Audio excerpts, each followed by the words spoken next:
Чындыгында жаш эне Нуриза Султангазиева чүрпөсү дарыланып жаткан Тогуз-Туроо райондук ооруканасында бардык ыңгайлыктар бар деп ойлогон элемес. Азыр ал алыскы жолго чыгып, башкаларга барбай, мында келгендигине түк кейбейт.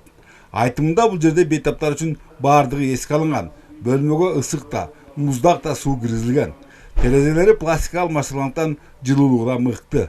Ошого жараша 6 айлык баласы да тез сакайып коркунуч артта калды. Бактын шарттары жакшы экен, чем инфекцияга караганда. Бак мага жагып атат. Азыр жакшы температурасы да баттан көтөрүлүп аткан, азыр көп неметип калды да. Кеп чындан бузулбайт эмеспи? Буга чейин Тогуз-Туроо райондук ооруканасы оор абалга кептелип, анын чатырынан жайык штамган тамчынын кесепетинен ичи да, сырты да кейиштүү кебетени кийген. Эгер саламаттыкты сактоо министрлиги өз убагында көңүл бурбаганда, алыскы өрөндүн эли жападан жалгыз ооруканасынан ажырап калары ажеп эмес эле. Мисалы, мындан 2 жыл мурун бөлүнгөн 10 миллион сомго имараттын үстү жаңыртылгандан тышкары эшик терезелери алмаштырылган. Ал эми өткөн жылкы 1 миллион 657 миң сомго мекеменин айласына брусчатка төшөлдү. Баарынан да ЭКГ, оз генератор, диск камера сыяктуу медициналык жабдуулардын алышы бейтаптарды да, дарыгерлерди да ашыкча убарыкчылыктан арылткандыгы өзгөчө кубанарлык болду. Бул аппаратура электрокоагулятор деп коебуз, биз операция маалында колдонобуз. Муну бизге быйыл жаңы алып беришти.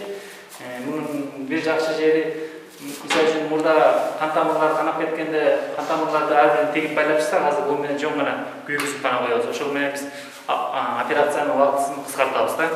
Аталган ооруканада өлкөнүн сан арпестирин алганда бир катар жумуштар жасалуу менен алардын үзүрү неңирде элеттиктер көрүшүүдө. Баарысы компьютерлештирилгенден эми бир кезегде ар кандай документтерди толтуруп, ары бери чуркамай жок. 1С медицина деген кирди, бул болсо азыркы заманбап, мурдакыдай кагазга жазып, анан кийин бири-бирине чуркап, кол коюшуп, нары бери деген жок. Ошо отурган жерден приемный отделениеда сестра бүт интернет менен кетирип, отделенияларга кетирип берип, андан отделенияларга багы бизге келген оорулуулар нары бери чуркап, историяны көтөп, оформлять этпей эле түзүлө түшүп калат. Азыр электрондук эмеге бардык сваф-аптарыбыздын баары интернет тарттырып алганбыз, волоконно-оптический тарттырып коюп даярдап уже турабыз. Негизи өткөн жылы Жалал Абад облусунда башкы басым Тогуз-Туроо сыяктуу алыскы жана шарттары катаал Ала Бука, Чаткал, Аксы райондорунда саламаттыкты сактоо мекемелеринин материалдык техникалык базаларын жакшыртууга жасалды. Ошону менен бирге сан ариптештирүү саамалыгы да кеңири жайылтылып, жогорудагыдай бирин экин иштер аткарылды. Бөлөкбай Шеримбеков, Бакыт Самсакунов, ЛТР, Тогуз-Туроо району.